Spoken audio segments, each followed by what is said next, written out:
কি আছে তোমার কাছে আল্লাহ জানতে চায়।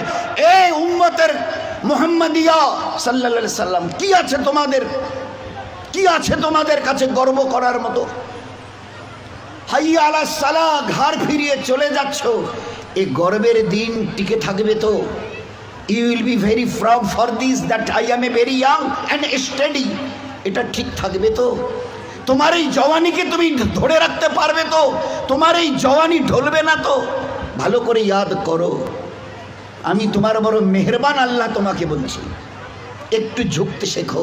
কি আছে তোমার কাছে গর্ব করার মতো? একটা জিনিস আমাকে দেখিয়ে দাও। আল্লাহ দেখিয়ে দিয়েছে তোমার কাছে তিনটে আছে, তিনটি। কি কি? এক, পায়ের নখ থেকে মাথার চুল পর্যন্ত নাপাক ছাড়া আর পাক বলে কোনো কিছু নেই তোমার কাছে। দেখাও একটা জায়গায়, এই জায়গাটা পাক আছে, বদবু ছাড়া খুশবু বের হয়, দেখাও। পুরুষ হওয়ার মেয়ে ছেলে দেখাও না। খুলিকাল ইনসানু মিন নুতফা। আমি আল্লাহ জিজ্ঞাসা করছি, তোমার পরিচয়টা আমাকে শোনাবে। পরিচয়টা কি আছে আমাদের কাছে? ওই পরিচয় ছাড়া few back days we everybody were of a drop of a dirty fluid, nothing else. আমরা সবাই, আল্লাহ আমাদের পরিচয় জানতে চাইছেন। খুলিকাল ইনসানু মিন নুতফা, আমরা বড় ওই নাপাক মনির কাতরা থেকে আমরা জন্ম নিয়েছি। আমাদের পরিচয় few back days we are a drop of a dirty fluid, আমরা এক বিন্দু নাপাক মনির কাতরা। এর চাইতে বড় পরিচয়? আচ্ছা, তোমার পায়ের নখ থেকে মাথার চুল পর্যন্ত একটা জায়গা দেখাবে যেখান থেকে খুশবু বার হয়, দেখাও। নাক থেকে যদি করো, স্বামীও পর্যন্ত বলবে নাকটা একটু ঘুরিয়ে ওই দিকে। মুখ দিয়ে অক করো যদি, তো ছেলেমেয়েরা বলবে আম্মু তুমি এটা কি করছো? পায়খানা পেশাবের রাস্তা দিয়ে হলে তো কথাই নেই। কান থেকে যদি কিছু বেরোয় তো কথাই নেই। চোখের এই জায়গা থেকে যদি বেরোয় তো পাশে কেউ বসতে দেবে না। এরপরে পুরো শরীরের এক একটা লোমের গোড়া থেকে যদি একটু করে ঘাম বের হয়, তো আমার নিজের বিবি, নিজের বেটা বেটি বলবে না আব্বু, স্বামী একটু হাতটা দাও তো, একটু চুমু দিই। কেন চুমু দি? ঘাম বেরোচ্ছে তো। তুমি তো হাজারো হলে আমার স্বামী, তুমি তো আমাদের আব্বু, তা একটু দাও না, একটু চুমু দিই। কেউ সবাই আব্বু একটু হাতটা সরিয়ে নাও না, ঘাম বেরোচ্ছে। এই তো তোমার পরিচয়, পায়ের নখ থেকে মাথার চুল পর্যন্ত বদবু ছাড়া কোথাও। তিন, খুলিকাল ইনসানু মিন জাইফা, তোমরা বড় দুর্বল। আমি জিজ্ঞাসা করছি, 3.5 হাতের একটা এইরকম শরীর, সুটাম চেহারা, আচ্ছা তোমার পিঠে কি বসে আছে? এইভাবে 2-3 বার দেখার পরে বলবে কই, দেখা তো যায় না। আচ্ছা, তা তুমি না খুব বুদ্ধির বড়াই করো, মডার্ন টেকনোলজি আর সায়েন্সের খুব গালগপ্প করো, তোমার নিজের পিঠে কি বসে আছে তুমি বলতে পারো না? বলে না, তা জানি না। আচ্ছা 10 মিনিট পরে তোমার পজিশন, অবস্থা কি থাকবে জানো তুমি? বলে আমরা কিচ্ছু জানি না। বাজারে যাবে বলে ব্যাগ নিয়ে মোটর সাইকেলের হুকে আটকে দিয়ে স্টার্ট করে খালি বাজারে গিয়ে স্ট্যান্ড করে খালি পা দিয়ে স্ট্যান্ডটাকে খালি ঠিক করে দিয়েছে। পিছন থেকে একটা গাড়ি এসে ধাক্কা দিল আর সঙ্গে সঙ্গে ডেথ। লাশ নিয়ে বাড়ি চলে গেল। এসছিল বাজার করতে, বড় ঝোলা নিয়ে এসছিল, বড় আশা করে মেহমান অপেক্ষা করছে বাড়িতে। বাজার থেকে ব্যাগে বাজার যায়নি, তার লাশ চলে গেছে বাড়িতে। খুলিকাল ইনসানু মিন জাইফা। 4, আল্লাহ জিজ্ঞাসা করছে আব্দুর রহমান বয়স কত? হ্যাঁ আল্লাহ 42 চলছে। বাকি কত? I know nothing about my age. Noorjahan তোমার বয়স কত চলছে? আল্লাহ 45 চলছে। আচ্ছা এরপরে আর বাকি কত? তা আল্লাহ আমি কেমন করে বলবো? না না তোমার নিজের বয়স। তাহলে তা তো জানি না। এই তো তোমার অবস্থা, এই তো তোমার অবস্থা। তুমি এক বিন্দু নাপাক, তুমি বড় দুর্বল, তুমি বড় বদবুদার, আর তুমি তোমার নিজের 10 মিনিট পরের অবস্থা তাও তোমার জানা নেই। এরপরেও যে আল্লাহ তোমাকে তিলে তিলে তার দয়ায় এই সেকেল সুরত আর এইরকম হায়াত দিয়েছে, একবারও তার কথা ভাবো না। একবারও তার কথা ভাবো না যে কত দয়ায় তিনি তোমাকে প্রতিপালিত করেছেন। দেখবেন সবাই, আমরা তো ওই সময় থাকি না, ওখানে মেয়েরাই থাকে।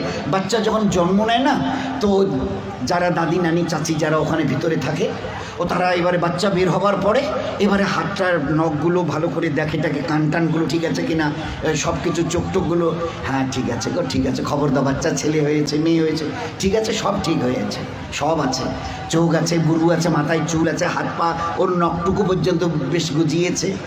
আচ্ছা, তো মুখে দাঁত কটা নেই কেন? কখনো ভেবেছ?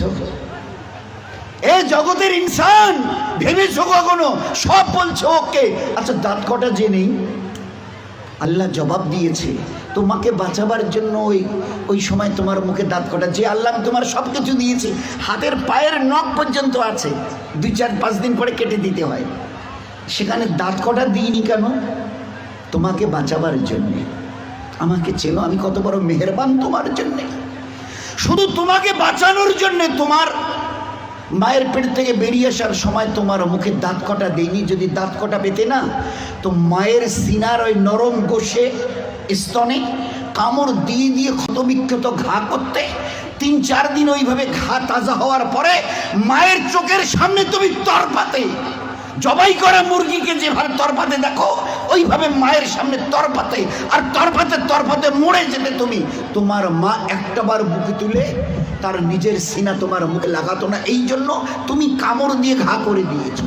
আমি বাঁচাবার জন্যে সব কিছু তোমার মায়ের পেটে বানিয়েছি, পুরো ফিগারের যা কিছু প্রয়োজন, each and everything has been given from myself, শুধুমাত্র except your teeth, তোমার দাঁত বাদ দিয়ে, যেখানে আমি তোমাকে আমার দয়ায় বাঁচাতে চাইছিলাম, ওই জন্য দাঁত কটা দিনই, নয়তো মায়ের স্তনকে কেটে ছিন্ন বিচ্ছিন্ন করতে, মায়ের চোখের সামনে তরপাতে তুমি মরে যেতে। একটাবার চিন্তা করেছো আমার কথা? তোমার প্রতি কত দয়া করেছি। ফের এই বাচ্চাটা হাদিসে পাকের মধ্যে এসে আস্তে আস্তে যখন বড় হয়, তার বুবুকে, ভাইকে, আব্বাকে কিছু খেতে দেখে, শব্দ এর কানে আসে, আমারও ওই রকম দাঁত থাকলে আমিও খেতাম।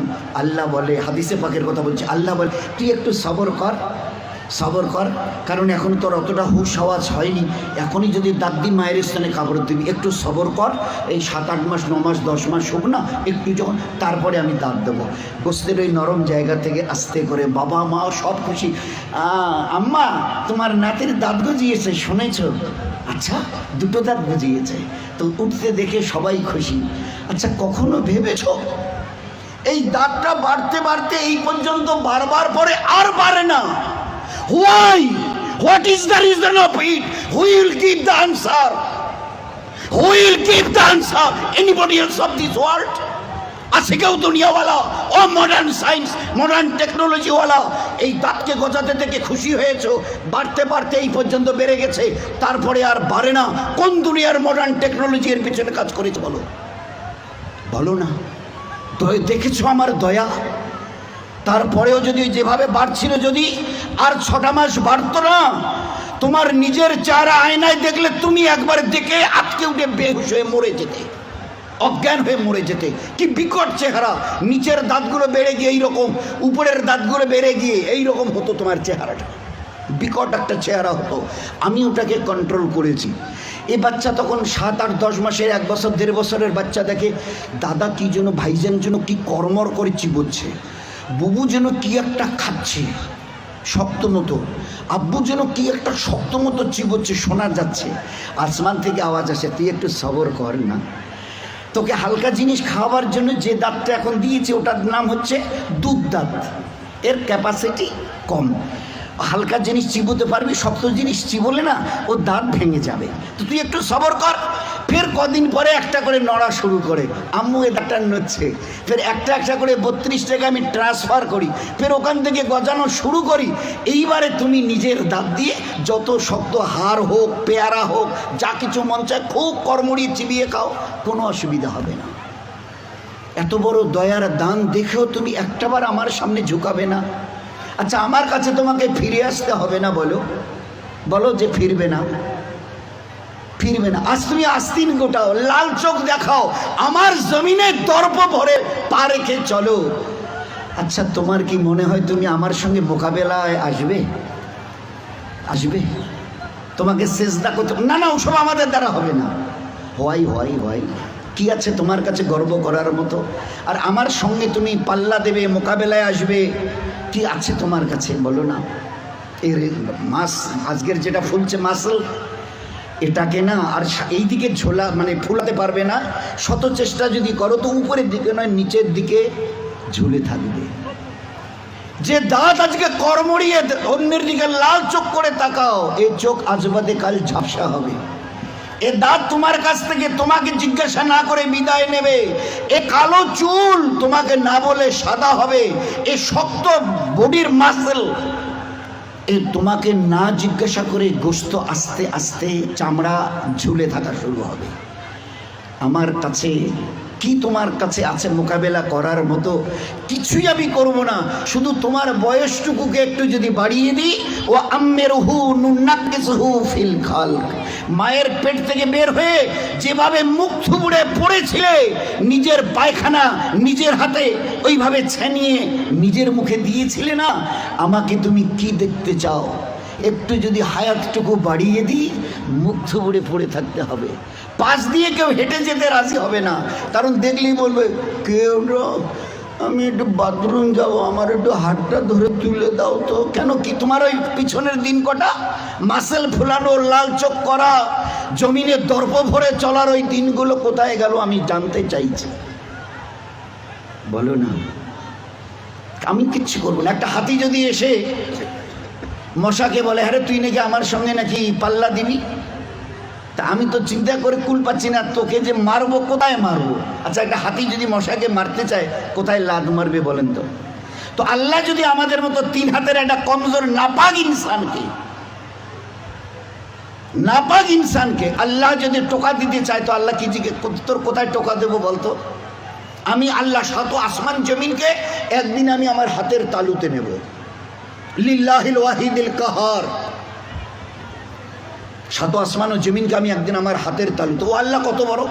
আর ওই আল্লাহর মোকাবেলায় যদি আমি আসি তো আল্লাহ কি বলবে? ওই হাতির মতো মশাটাকে যদি বলে হ্যাঁ তোরে আমি কোথায় ধরি আর কোথায় মারি বলতো? আর এই মশা যদি দ্বন্দ্বনায় হ্যাঁ আসেন না হোক, মোকাবেলা হয়ে যাবে। তো বলেন আজকের খুব চিন্তা করি, আমি যদি হায়াতটুকু বাড়িয়ে দিই, মুখ থুবড়ে পড়ে থাকবে আর নিজের হাতে পায়খানা ছানবে, পাশ দিয়ে কেউ যেতে রাজি হবে না। ওই দেখলে ডাকবে শুতে মুখানা ধরো তো না, বাথরুম না বসি তুললো তো। কেন তোমার ওই দিনগুলো কোথায় গেল? এইরকম বুক ঠুকা দিনগুলো তোমার কোথায় গেল?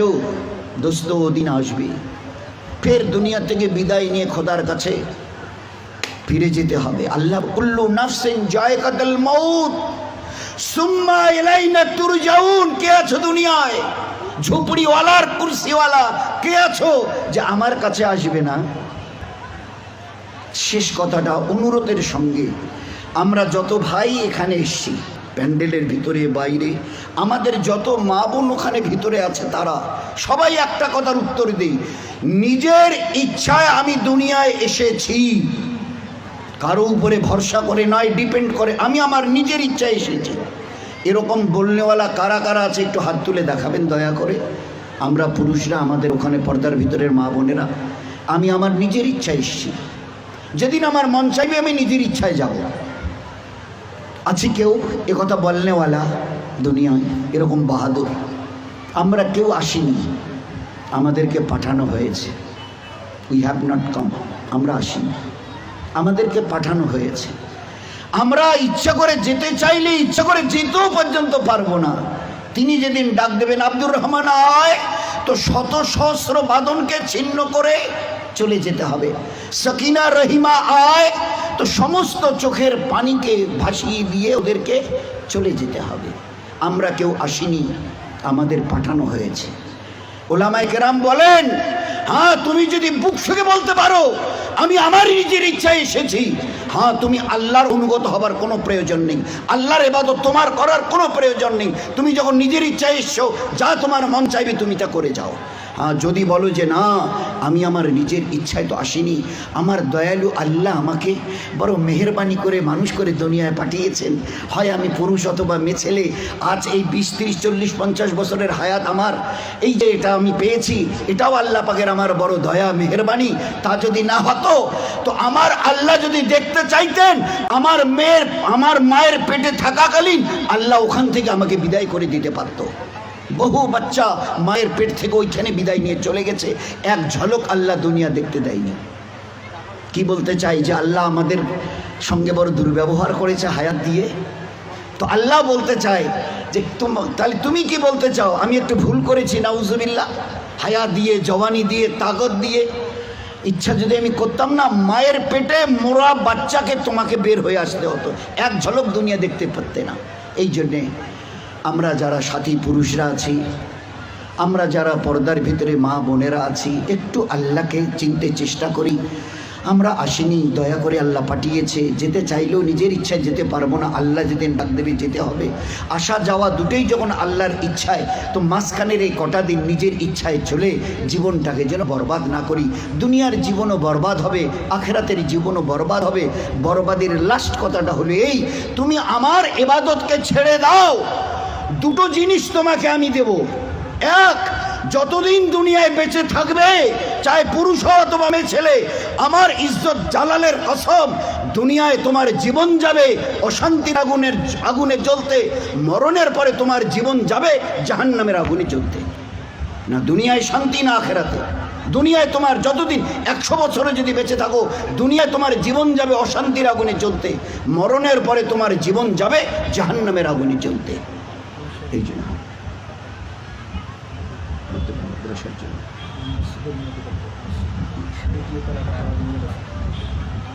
তো ভাই, এই জন্যে আমরা আমাদের মা বোনেরা একটু হুঁশ করে চলি। দুনিয়ার জীবন আল্লাহ তছনছ করে দেবে যদি তার ইবাদতকে ছেড়ে দিই। ওটা আল্লাহর কথা বলছে হাদিসে কুদসি, আমার ইবাদত করো, জীবনটা তোমাদের ধন্য হবে, অন্তরকে শান্তি দিয়ে ভরিয়ে দেবো। আল্লাহ বলছে হাদিসে কুদসি, হে আদমের সন্তান, আমার ইবাদতের জন্য তৈরি হও, তোমাদের মুসিবতকে দূর করে দেবো, আর অভাবকেও দূর করে দেবো, পেরেশানি দূর হবে। আর যদি আমার ইবাদত করতে রাজি না হও, শত সহস্র মুসিবতের দ্বারা অন্তরকে জর্জরিত করে দেবো। এই জন্য চেষ্টা করবো ভাই ইনশাআল্লাহ। ও প্রথমের কথাটা মনে আছে, যে যত নিজের মাথাকে, পুরুষ অথবা মেয়ে ছেলে, আমরা আল্লাহর কাছে যতটা ঝুঁকাবো, তত বেশি আল্লাহ দুনিয়াতে ইজ্জতওয়ালা করবেন, আখেরাতে তার চাইতে লক্ষ কোটি গুণ বেশি আল্লাহ ইজ্জত দিয়ে 8টা জান্নাতের দরওয়াজা আমাদের জন্য খুলে দেবেন। চেষ্টা করবো ইনশাআল্লাহ ভাই, সবাই চেষ্টা করব। আচ্ছা, কারা কারা চেষ্টা করবে একটু হাত তুলে দেখাই না। সবাই চেষ্টা করব ভাই। হ্যাঁ, আল্লাহ আমাদের সবাইকে তৌফিক দিন।